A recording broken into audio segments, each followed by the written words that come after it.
Hey, what's up, my jungle friends? How are you guys doing? So, here is the deal. I've played more with patch 1.09 and my opinion changed. Why did my opinion change? Well, as I played more and more with the new changes, the new buffs and everything, I realized that, nothing really changed. The game is still the same, and here is what I've noticed after playing more extensively. So, my opinion now is not as good as my initial impressions of patch 1.09. And here's why. I thought that, so let's say, Curved Greatsword, Great Hammers, I thought these were like knocking at the door to be meta after patch 1.09 because they seem so fast. But once you get used to the timing, they're really not meta. I would say they're still far from it. So as much as these weapons got buffed, we don't have more weapons added to the meta pool. While also, on the other hand, they did remove Kestis and Fist weapons from the meta pool. So before, you really had a new meta weapon that was added in 1.08 with Kestis. It did have tremendous pressure in Vortex, but now it's not the case anymore. Like you guys know, they nerfed the stun. So we end up after patch 1.09 with less meta weapons than we had previously, so that's a very bad thing. It's nice that they buffed all these weapons, but the truth is, all the weapons that they buff, they brought weapons that were extremely bad initially, and then they brought it to around sight level. So viable, good, but not nearly as good as some of the other top weapons.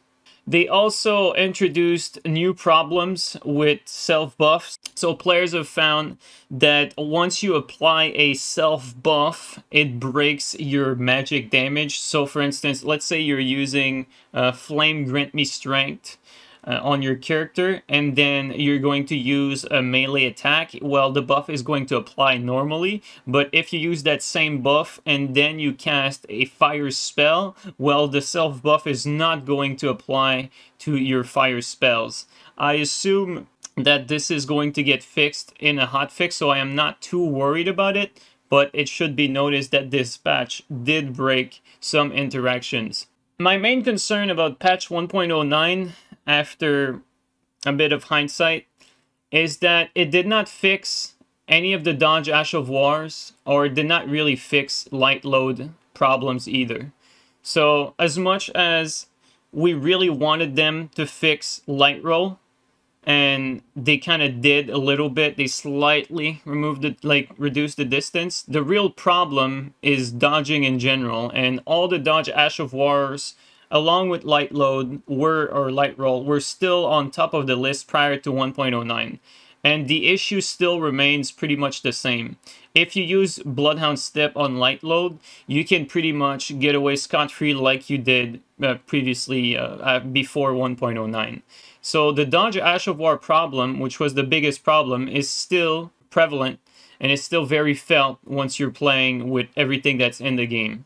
The power stance damage is still unfortunately broken. If you play with power stance straight sword, power stance spears, the damage, you really feel it. It's still extremely high. It's still too high.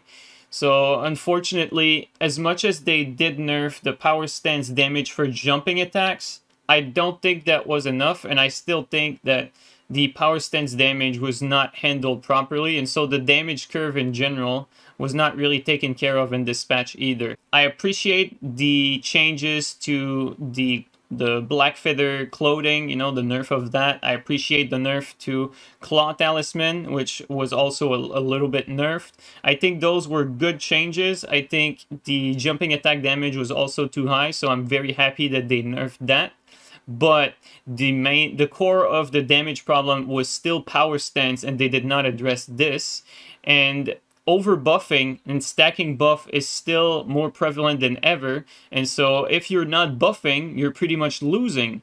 So you're forced to use buff, and then stacking buffs on top of each other gives you crazy damage still, while also on the other hand, defensive buffs like for instance Black Flame Protection, Barrier of Gold, and all the spells that give you a defense buff, they're still like ridiculously strong, and like way too strong to the point where they completely nullify damage. So all the buffs are just completely all over the place. The defense buffs are too strong, and the offensive buffs are also too strong, especially when you stack them.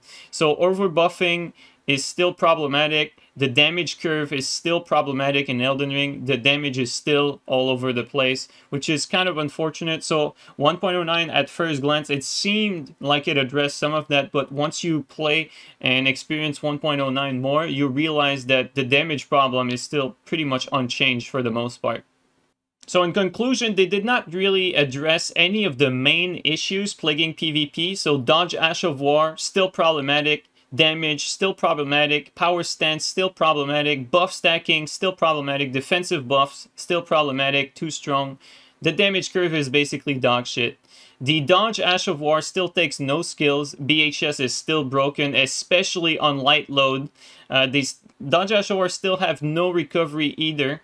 So it's like you just attack and then right into the dodge Ash of War, and you basically cut down the recovery of your weapon. These were the main fixes we wanted.